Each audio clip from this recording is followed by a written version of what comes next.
Here's some crazy history that you definitely did not learn in school. Horse poop was such a pollution problem for the early 1900 citizens that cars were the green alternative. Henry Ford invented weekends so that he could give his workers Saturdays and Sundays off to have more time to buy his cars. The US made 3 million cars in 1941, but only 139 cars during the rest of World War II. 17 US presidents served without a vice president. The oldest wine ever found was 2,000 years old, still liquid, inside an urn with Roman remains. Nikita Khrushchev gifted JFK's daughter a dog whose mom was literally the first animal to orbit Earth. Detroit gave Saddam Hussein a key to the city in 1980. A snail spent 4 years glued to a museum card before someone realized it was still alive. Ghosts from different countries. United Kingdom. Bloody Mary. Japan. Kuchisake Onna. United States. Bell Witch. Spain. Santa Compena. Thailand. Maynak. Mexico. La Llorona. Nepal. Yeti.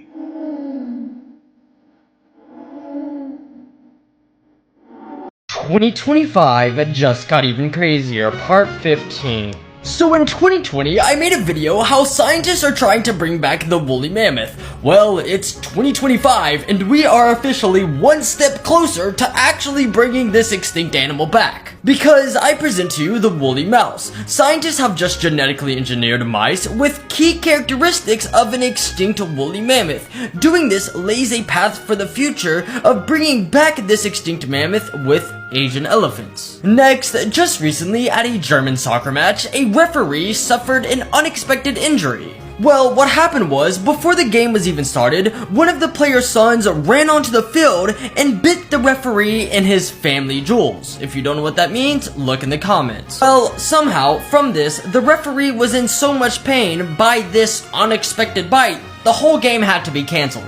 For the first time in 15 years, a firing squad execution is set to take place in America tomorrow. So here's what's gonna happen. 67-year-old Brad Sigmund was sentenced to death in 2001 for brutally murdering his ex-girlfriend's parents with a baseball bat. 24 years later, his execution date has been set to the 7th of March, at which point he will become South Carolina's first death row inmate ever to be killed by a firing squad. Tomorrow, Sigmund will be led into what's called a death chamber and be strapped to a metal chair. He will be dressed in regular prison clothes and a hood will be placed over his head. A small aim point will be placed over his heart, and 3 members of the firing squad will be armed with rifles with bullets that expand and fragment on impact, causing a more instantaneous death. The firing squad will then aim and fire on Sigmund through a rectangular opening in the wall around 15 feet away. There will also be witnesses to the execution, which often include members of the victim's family, a solicitor, law enforcement agencies, the media, and the individual's spiritual advisor and attorney. Brad Sigmund was given 3 options: a firing squad, electric chair, or lethal injection. He chose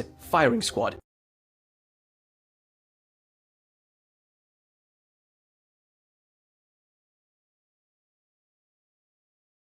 Surprising facts about religion. Christianity is the most popular religion worldwide. Hinduism is supposedly the oldest religion worldwide. China is the most atheist country in the world. Around 1.2 billion people do not follow any religion. Somalia is ranked as the most religious country. Have you guys heard about the baby that was found after 42 years? On October 1980, 17-year-old Tina Lynn, her husband, 21-year-old Harold Klaus, and their baby Holly vanished shortly after they moved from Florida to Texas. A year later, a dog found a decomposed human arm in the woods, and when police were called to the scene, they found a man who was beaten to death and a woman who was strangled. Unfortunately, Tina and Harold's body could not be identified around that time, but luckily the murderers spared Holly's baby's life, and 2 women dropped her off at a church where she was later adopted and raised by an Oklahoma family. The 2 unidentified women also called Harold's mother and told her that the couple joined a cult and did not want to be contacted. Harold and Tina's body remain unidentified until now. Using modern DNA technology, they were able to conclude that the bodies found in the woods were of the couple. Their families, who haven't heard from them for 42 years, were a little relieved to get some closure, but they still wondered where baby Holly was, since her body was never found. But it wasn't until recently that investigators were able to locate Holly in Oklahoma after 42 years. She was completely unaware about her tragic past, and she never met any biological family until now. The murder of Tina and Harold is still under investigation. I heard a very disturbing theory about what happens to homeless people and missing kids, and it's not human trafficking. In my opinion, I feel like this is way worse. Now, before I tell you what it is, me personally, I don't really believe this. At the same time, this world is very crazy. So I'm about to just tell you and you tell me what you believe. Now, there's this dude on YouTube and he used to come up with these like predictions that came true. And then he told us that every time kids go missing and homeless people, this is what the government does. They take these people and they experiment on them and test different like diseases. That it sounds far-fetched, but that's just what he said. At the same time, y'all remember Unit 731? I think Japan had that unit, and they just started kidnapping people and just experimenting on them. I think even the, I can't say his name, but you know what I'm saying, they were experimenting on people too. And I heard that even the US, didn't they like give them a pardon to see like the experiments they did so we can learn from what they did? So is it so far-fetched that the government's kidnapping people and doing that to them? Because I heard a TikTok story of a dude who had a homeless friend or a girl or something. They got paid, the homeless person got paid to go on a bus, and they never saw them again. So they were like, yo, what did the government take the homeless person to? Unknown facts about history's most famous people. Ronaldo was so poor he played soccer with a soda can. Drake was a child actor before becoming a rapper. Oprah Winfrey was fired from her first TV job. LeBron James was drafted out of high school to play in the NBA. Queen Elizabeth II was a mechanic.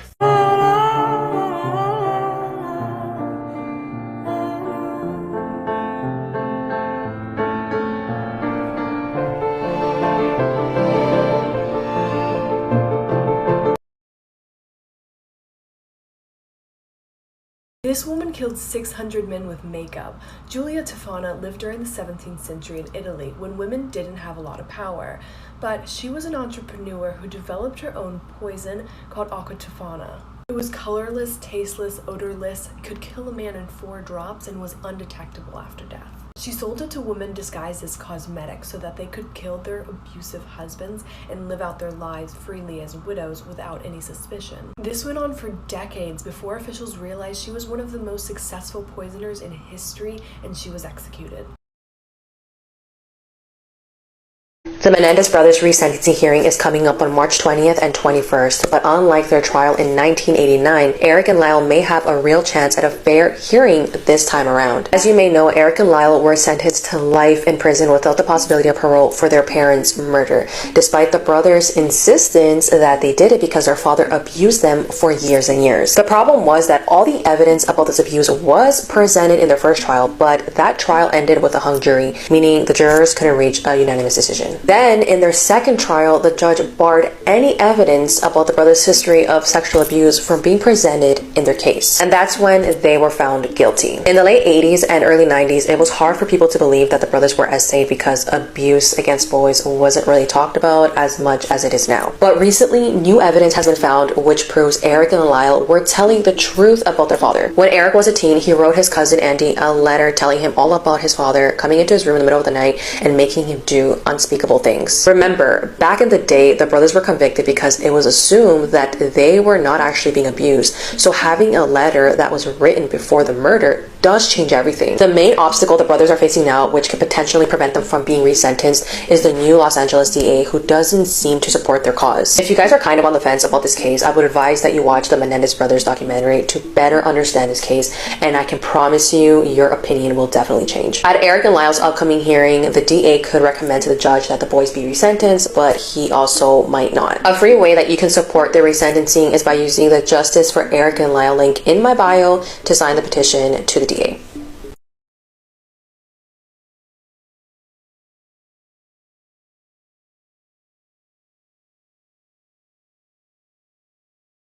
This man followed a teen and her grandmother who were on a trail, and then he took their lives. In 2021, 17-year-old Hera and her grandmother, 78-year-old Zanetta, were found deceased in their home in Largo, Florida. Earlier that day, Hera and her grandmother went on a walk on the Pinellas Trail not too far from their house. On their way home, 19-year-old Sage Curry followed them to their house. He waited for the sun to go down before entering their home through the bedroom window. Sage then went into the kitchen and looked for the sharpest knife he could find and used that to attack the grandmother as she slept. Hera ran into the room after hearing her grandmother scream, and she was also stabbed to death. What's insane is that there was no relationship between the victims and Sage. He literally did this for absolutely no reason. His family said that his mental health declined after his 18th birthday and he became delusional, so much that he couldn't tell fiction from reality and believe that TV shows he watched were real. While he sat in jail, he got this moon tattooed on his forehead, which referenced a TV show character who had DID. Sage also got one of the victims' names tattooed on his ankle. In court, he really tried to use the insanity defense,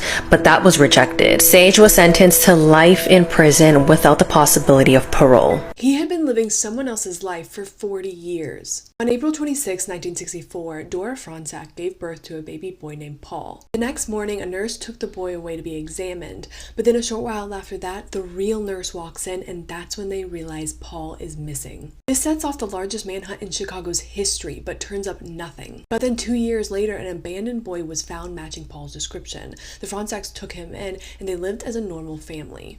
Except for the next 40 years, Paul couldn't shake the feeling that something was off, so he took a DNA test, which caused the FBI to reopen the kidnapping case because it revealed he wasn't Paul Franczak.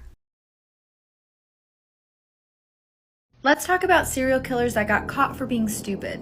Today I want to talk about the alleged Long Island serial killer who was caught in a way that's kind of similar to Bryan Kohberger. And a reminder that if you have a dark curiosity, you'll love the podcast. So Rex Heuermann was just arrested for allegedly being the Long Island serial killer, who went undetected in Long Island for 12 years, killing women, a man, and a toddler. Rex was a successful architect with a family and a normal life, so how did he get caught?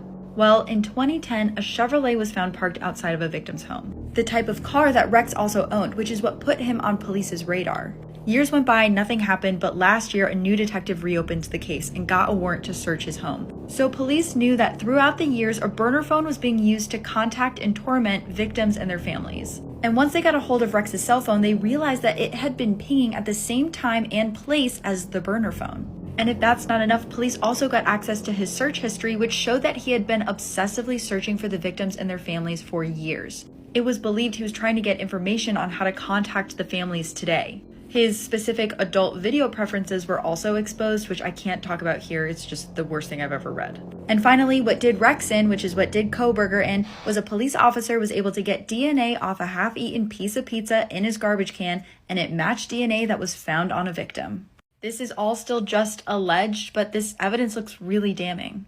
Mike Tyson challenged a silverback gorilla at his peak, but the way it ended was crazy. See, Mike Tyson called a friend of his while he was in prison to make a very strange request. At that point, his boxing record was already 37 wins with no losses, so he asked his friend to buy him 2 tigers to wrestle with when he got out. But after wrestling with the tigers for a while, he was ready to move on to bigger things. See, he rented out an entire zoo just to have a private tour with his wife, but one of the animals there had a big problem. Because as he walked by the silverback gorilla enclosure, he noticed the biggest silverback bullying the other gorillas, which he didn't like. So he called the zookeeper, then demanded he open the cage so he could go inside and deal with the gorilla. Obviously, the zookeeper thought he was joking, but he would soon realize he wasn't joking at all. Because when the zookeeper refused, he offered him $10,000 in cash to open the cage and let him in. Realizing he was serious, the zookeeper had no choice but to decline his offer because that silverback gorilla was their biggest attraction and he didn't want to lose it.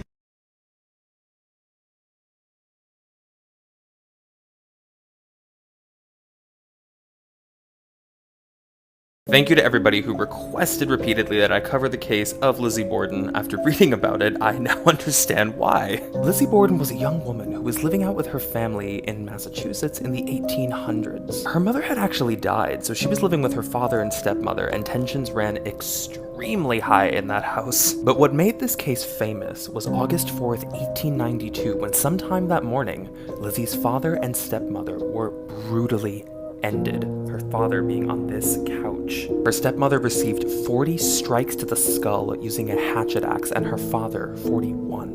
Lizzie is arrested, and there are a ton of counterclaims of people saying they heard her laughing at the time this happened, other people in the house who said they didn't hear a thing, but she was eventually found not guilty by a jury of 12 men due to the fact that there was no physical evidence that could link her to these crimes. She was given her freedom, and the Borden house still remains to this day as a horrifying staple of Fall Rivers, Massachusetts. People are just finding out that roller coasters were invented for a very different reason than you might think. But this is actually the oldest roller coaster, built in 1880, so not exactly new, with the first one being built in Coney Island where the whole thing started. Many people believe that roller coasters just came about from new engineering and as a way for people to enjoy themselves, which kind of is true, but kind of not. Back in the 1880s, the most fun thing you could do in your evening would be go to one of these, a brothel, or one of these, a saloon, which you've probably seen before. These things were very popular, and it is literally how people would spend their times, going in here and having some fun. But many people were not happy with this, outraged, saying how sinful this was and needed to find a cure for it. That cure happened to be the invention of the roller coaster, weirdly enough. They invented it in a way that packed people away in saloons and other weird places, going somewhere doing something fun that is not sinful. This one decision from a man back in 1880 has led to where we are with roller coasters now.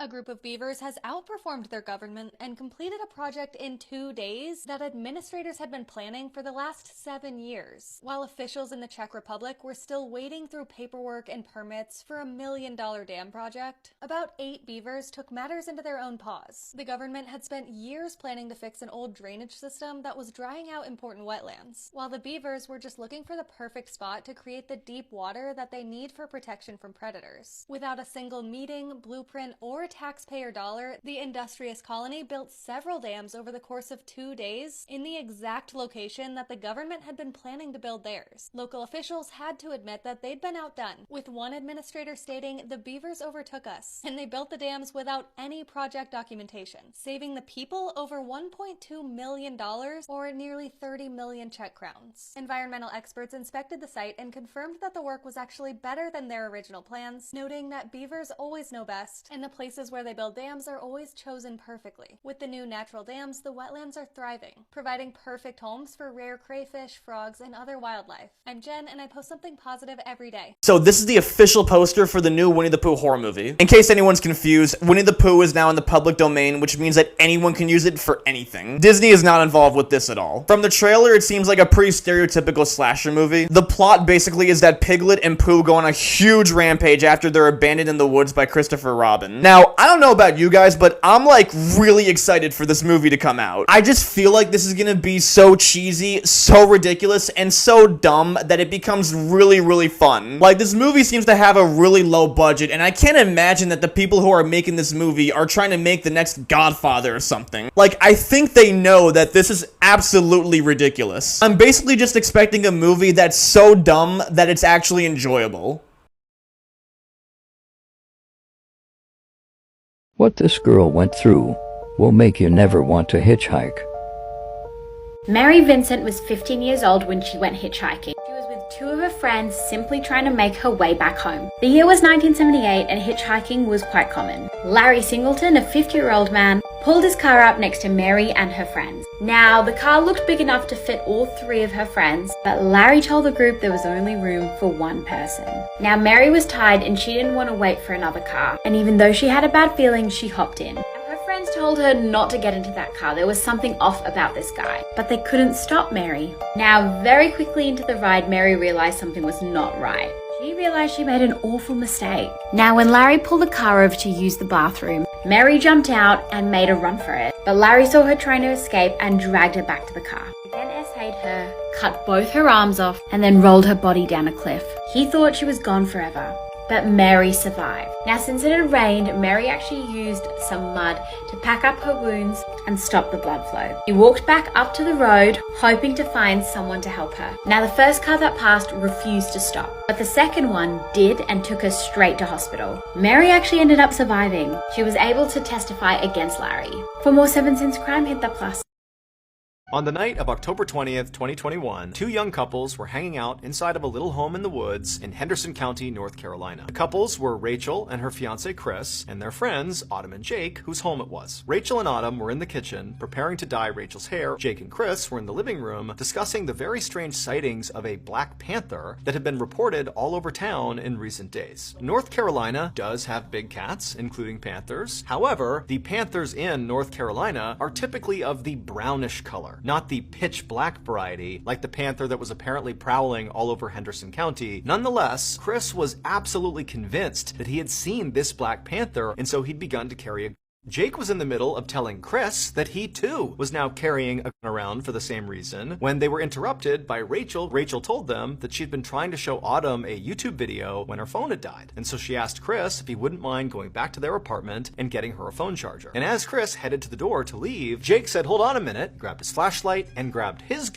and told Chris he would tag along and watch his buddies back. Jake and Chris set out on the little path that connected their two homes, and then continued walking down the path to Chris's house. They went inside, got Rachel's charger, and then they left and stepped back into the woods. They were about 40 feet away from Jake's house when they suddenly heard a twig snap to their left, and so the two men turned to face the noise, and as they did, they heard another sound, a low, raspy growl. The bushes were literally shaking like some enormous animal was inside of them, and so the two men drew their and they aimed it at the bush. The bush continued to shake like whatever it was going to leap out. And so the men just opened fire, and they kept on shooting until they heard a new horrible sound. And the second they heard it, they dropped their. It would turn out that was not a panther. After Chris and Jake had left the house, Rachel and Autumn decided to pull a prank. They had found some expired eggs in the fridge, and they had decided they would go hide in the bushes near that pathway and pelt the guys with them. When Rachel saw Chris and Jake approaching, she tried to crouch down lower in the bush, but as she did, she stepped on a twig. And at the same time, they tried to stifle their laughter, but that only made them snort and shake the bushes. And that combination of noises, the snapped twig, the stifled laughter, which sort of resembled a short raspy growl, and the shaking bushes, signaled to the guys that this was no prank. This was the panther, and if they didn't act, it might attack them. And so they drew their guns and they began to shoot until they heard Autumn scream out in horror. Tragically, by the time they had stopped shooting, it was already too late for Rachel. She had been shot to death. Law enforcement did an investigation into the shooting, and they declared it was just a horrible accident. And so no one was ever charged with Rachel's death. And to this day, no one has ever gotten solid evidence that that Black Panther even exists.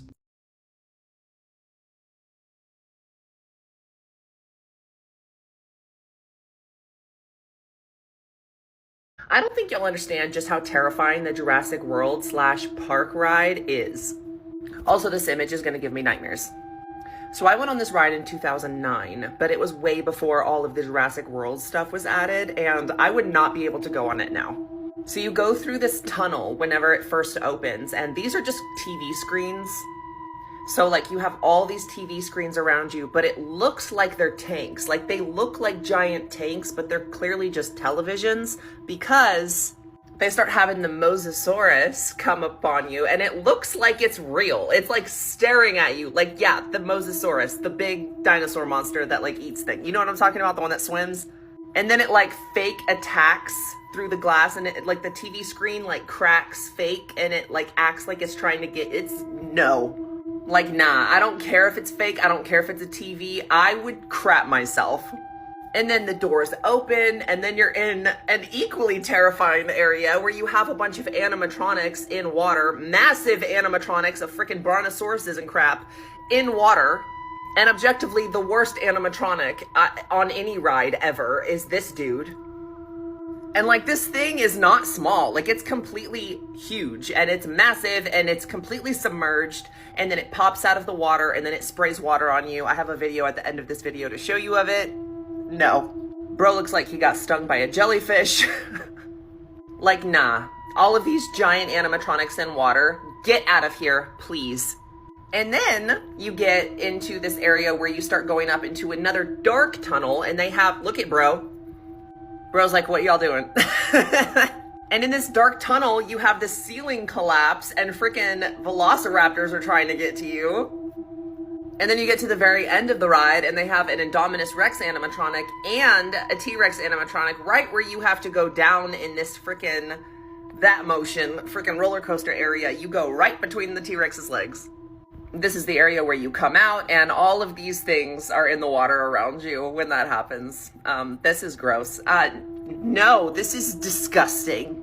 Watch this video of this animatronic in particular because he haunts my nightmares of him completely being submerged in the water. Sickening. Let me know if you've ridden this or if you ever will ride this. I cannot ride it after it has been turned into the extra terror of the Mosasaurus thing. I just couldn't. Keep in mind, I rode this ride alone 5 times in a row in 2009. I don't know how I was able to do it because I could not do it now.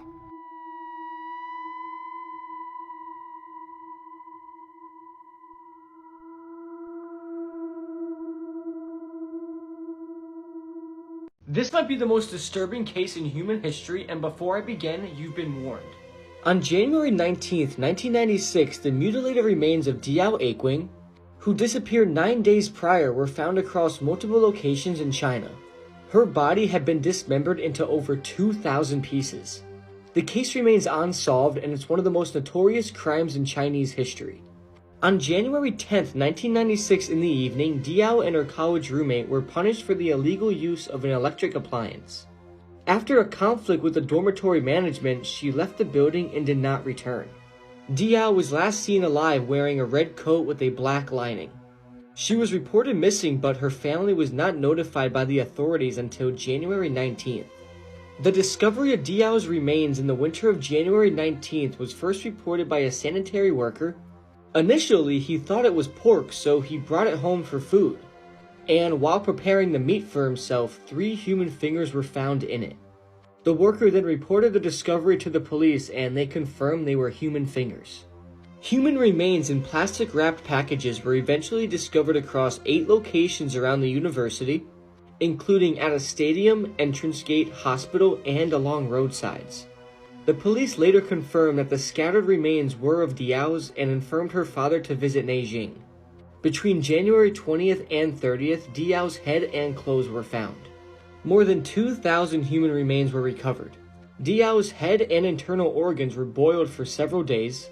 Crucial organs including the heart, liver, and spleen were never found. The forensics team was only able to identify the remains as belonging to a female through the analysis of body hair and muscle tissue. Relatives of Diao were able to identify her through a mole on her right cheek. A senior officer involved in the case described the killing as really cruel, which in my opinion is a nice way to put it. The officer also added that the pieces of flesh were dissected with high precision, only achieved by an individual with great understanding of anatomy. Police concluded that the murderer must have been a professional butcher or surgeon. Teachers and students then became the subject of investigation. 2 suspect profiles were brought up, including a single physical fit middle-aged male. However, the university department could not find any individuals that matched the characteristics of the profile. A major investigation was launched in the university and the areas around, but no major clues of the crime were found and the case failed to make any progress. In 2016, Nanjing police told the family of Diao that the case is still under investigation. Okay, so let's talk about this case for a second. If the killer was never found and he had the skill to dissect somebody into 2,000 pieces and never get caught with it, don't you think he might be a serial killer? And if he was, how many more people do you think he murdered after Diao? The dedication and skill, and honestly the obsession to cut somebody into 2,000 pieces and not get caught with it is crazy. This person could be walking around the streets of China today doing the same things to other people that he did to Diao. The thought of that is absolutely disturbing, and may Diao rest in peace.